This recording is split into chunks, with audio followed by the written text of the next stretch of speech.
नमस्कार दोस्तों। भारत को आज़ादी 15 अगस्त 1947 में मिली।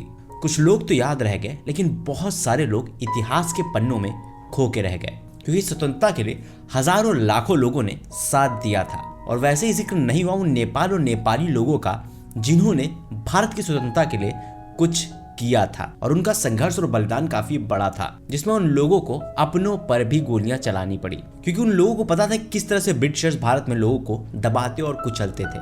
तो गोरखाओं का खून कहाँ शांत रहने वाला था जब पड़ोस में आग लगी हो। और नेपाल में विपरीत स्थितियां होने के बावजूद उन्होंने भारत का साथ दिया, जिसके लिए उनको भी हथियार उठाने पड़े और कई बार अपनों के खिलाफ भी। इतनी संघर्षपूर्ण स्वतंत्रता रही भारत के लिए। तो आज हम सैल्यूट करते हैं उन जाबाजों का जिन्होंने स्वतंत्रता में हिस्सा लिया, जिन्होंने हर सिचुएशन में, हर विपरीत स्थिति में बहुत ज्यादा साथ दिया।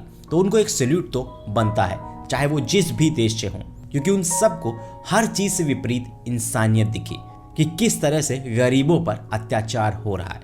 और नेपालियों की ये दास्तां शायद बहुत सारे नेपालियों को भी नहीं पता होगी, ना ही भारत के बहुत सारे लोगों को पता होगी कि उनके पड़ोसी देश नेपाल से भी कई लोगों ने अपना सब कुछ गवा के उस स्वतंत्रता के संग्राम में हिस्सा लिया। तो तभी आज का पॉडकास्ट होने वाला है काफी ज्यादा स्पेशल, क्योंकि आज हम बात करेंगे नेपाल और नेपालियों के उस संघर्ष की जिसने भारत की स्वतंत्रता के संग्राम में बहुत ज्यादा मदद की, और वो किस तरह से की, कितनी मुश्किलों के साथ की, उसका हम जिक्र करेंगे स्टोरी में, क्योंकि इसमें दिखती है भारत और नेपाल की वो दोस्ती और वो जुड़ाव। तो पॉडकास्ट शुरू होने से पहले चैनल को सब्सक्राइब जरूर कर लीजिएगा, साथ में बेल का आइकन दबा लीजिए और वीडियो को लाइक जरूर कर लीजिएगा। और अगर आपको वीडियो थोड़ा भी इन्फॉर्मेटिव लगता है तो प्लीज इसको अपने फ्रेंड्स के साथ शेयर जरूर कीजिएगा। दोस्तों, महात्मा गांधी को विश्व में हर कोई जानता है, लेकिन उन्होंने कभी नेपाल का दौरा नहीं किया, और ना ही उनकी विरासत का कोई संकेत नेपाल में है। ना ही कोई जगह, ना ही कोई चौराहा, ना ही कोई मूर्ति या फिर कोई सड़क या फिर कहीं पर भी जिक्र ये आपको देखने को नहीं मिलेगा। लेकिन इस फैक्ट के बावजूद नेपाल के कई दिग्गजों ने भारत की स्वतंत्रता में बहुत बड़ा हिस्सा लिया था, और वो किसी को भी मालूम ही नहीं होगा शायद, जो कि काफी ज्यादा इंटरेस्टिंग है और इतिहास के पन्नों में दबा है। और भारत छोड़ो आंदोलन यानी कि क्विट इंडिया मूवमेंट के टाइम पर नेपाल से काफी मदद मिली थी। दोस्तों, ये बात है अगस्त 1942 की, जब भारत छोड़ो आंदोलन यानी कि क्विट इंडिया मूवमेंट की शुरुआत हो रही थी, और ब्रिटिशर्स को ये पता चला तो ब्रिटिशर्स ने इंपॉर्टेंट नेताओं और क्रांतिकारियों को सामूहिक रूप से गिरफ्तार करना शुरू कर दिया, जिसमें जयप्रकाश नारायण, डॉक्टर राम मनोहर लोहिया जैसे कई और बड़े लीडर्स थे। और इनको गिरफ्तार करके झारखंड की जेल हजीराबाद जेल में बंद कर दिया गया। दोस्तों, इन सभी जेल में बंद नेताओं को स्वराजीज कहा जाता था, जिनके लिए जेल में वक्त बिताना अभिशाप जैसा था। तो इन लोगों ने जेल ही तोड़ दी, यानी कि जयप्रकाश नारायण, साथ ही साथ डॉक्टर राम मनोहर लोहिया और उनके कई और प्रमुख साथियों के साथ वो जेल से भाग गए। अब इस इंसिडेंट से ब्रिटिशर्स परेशान हो गए, हर जगह पुलिस लग गई और इन्हें ढूंढा जाने लगा। ये लोग भाग के छुप गए बिहार के जंगलों में, और उसके बाद ही शुरू होती है नेपाल की कहानी, क्योंकि बिहार के जंगलों में इनके लिए छिपना मुश्किल होता जा रहा था। ब्रिटिशर्स को पता था कि नेताओं को पकड़ना जरूरी है, क्योंकि इनको फॉलो करते थे बहुत सारे लोग, और ये बन सकते थे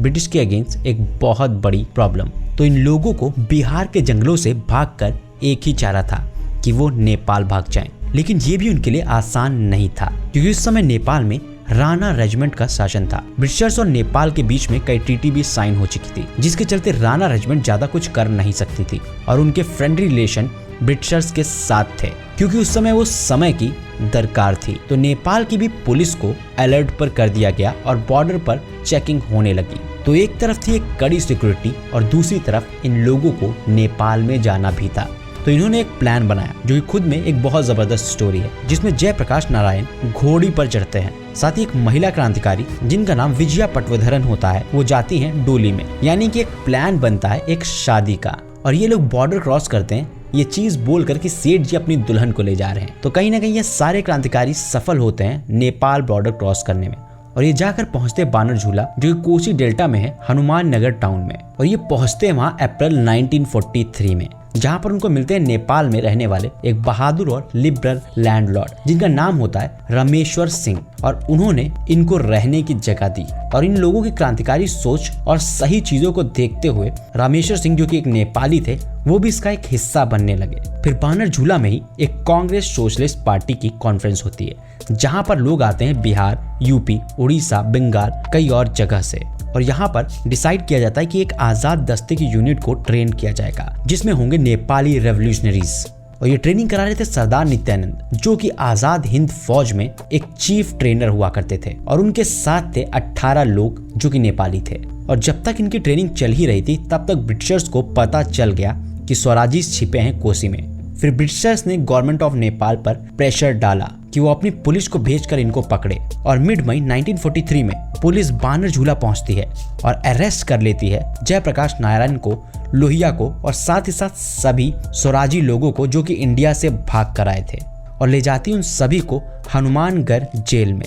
लेकिन एक स्वराजी छिपने और बचने में कामयाब होता है जो कि थे स्वराज नारायण सिंह, और बाकी सभी स्वराजीज पहुंच जाते हैं जेल में। तो जेल से जयप्रकाश नारायण एक सिगरेट के पैकेट को जेल से बाहर भिजवाने में कामयाब होते हैं और उस पर एक सीक्रेट मैसेज लिखते हैं जो कि था, मुझे रिहा करो तुम्हारे सेठ जी। सेठ जी कोड वर्ड सुनकर नारायण सिंह समझ जाते हैं कि ये जेपी नारायण ने भेजा, यानी कि जयप्रकाश नारायण ने ही भेजा है। और फिर क्या, रामेश्वर सिंह जो कि नेपाली लैंडलॉर्ड थे, नारायण सिंह जो कि एक स्वराजी थे, साथ ही साथ नेपाली आजाद दस्ता 23 मई 1943 को हनुमाननगर जेल की तरफ बढ़ता है और करीबन आधी रात को वो जेल पर पहुंचते हैं क्योंकि उनको निकालना होता है उन सभी स्वराजियों को जिसको पुलिस ने पकड़ लिया था। उनको जेल से निकालने के लिए उस नेपाली आजाद दस्ते साथ ही साथ स्वराजी को गोलियां भी चलानी पड़ती हैं और उन सभी स्वराजीज को जेल से निकाल लिया जाता है और कोशी नदी के जरिए उनको भेज दिया जाता है भारत में, जहां से वो भारत से कोलकाता पहुंच जाते हैं ट्रेन के जरिए। और ये नेपाल के 104 साल के राणा रूल में पहली बार होता है जब नेपाली लोग ने ही नेपाली पुलिस पर गोली चलाई थी, जो कि इतकली गलत लगता है। लेकिन इसके साथ ही भगवान कृष्ण की दी हुई अर्जुन को वो सीख याद आ जाती है जिसमें धर्म के लिए अपनों पर भी बाण चलवाया जाता है। और वो उस समय भारत की आज़ादी और अत्याचार के लिए शायद ज़्यादा ज़रूरी था जो नेपाली आज़ाद दस्ते ने किया और इंडिया की फ्रीडम फाइट में एक बड़ा योगदान दिया जो कि ज़्यादा लोगों तक नहीं पहुंचा। लेकिन हम सबको इनके योगदान के लिए सैल्यूट ज़रूर करना चाहिए क्योंकि नेपाल भी चाहता था कि इस ब्रिटिश के राज को खत्म किया जाए, क्योंकि ये नेपाल के लिए भी प्रॉब्लम बनता जा रहा था क्योंकि ये ब्रिटिशर्स धीरे धीरे नेपाल को भी कैप्चर करने पर प्लान कर रहे थे और बहुत जगह पर किया भी था। और आने वाला समय शायद और ज़्यादा बुरा होता और तभी नेपाली आज़ाद दस्ता बना और इसका परिणाम बानर झूला साथ ही साथ आसपास के और कुछ गांवों पर भी पड़ा, जहां पर नेपाली लोगों को जेल में पकड़ के बंद किया गया। और 1946 के बाद भारत की एक अपील के बाद नेपाल उन लोगों को रिहा करता है जिसके लिए स्वयं गांधी जी ने अपील की होती है। और उसके बाद वो मूवमेंट काफ़ी ज़्यादा बड़ा होता है और इंडिया के फ्रीडम फाइट में इन लोगों का योगदान तो बाकी सब लोग जानते हैं, जिनको हम दिल से सैल्यूट करते हैं। तो ये थी दास्तान उन नेपालियों की जिन्होंने भारत की स्वतंत्रता में काफ़ी ज़्यादा मदद की और शायद उनकी मदद के बिना बहुत कुछ पॉसिबल नहीं था।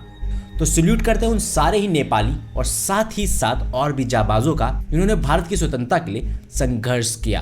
तो एक बार दिल से नमन करते हैं और सभी को याद करते हैं इस अवसर पर। कैसा लगा आपको वीडियो कमेंट बॉक्स में कमेंट करके जरूर बताइएगा और अगर आपको वीडियो अच्छा लगा तो प्लीज को लाइक कीजिएगा और अगर आपने चैनल को सब्सक्राइब नहीं किया तो प्लीज ऐसी इन्फॉर्मेशन के लिए चैनल को सब्सक्राइब कर ले और बेल का आइकन जरूर दबा लें ताकि ऐसी लेटेस्ट अपडेट आप सभी को मिलती रहे। धन्यवाद। NI news.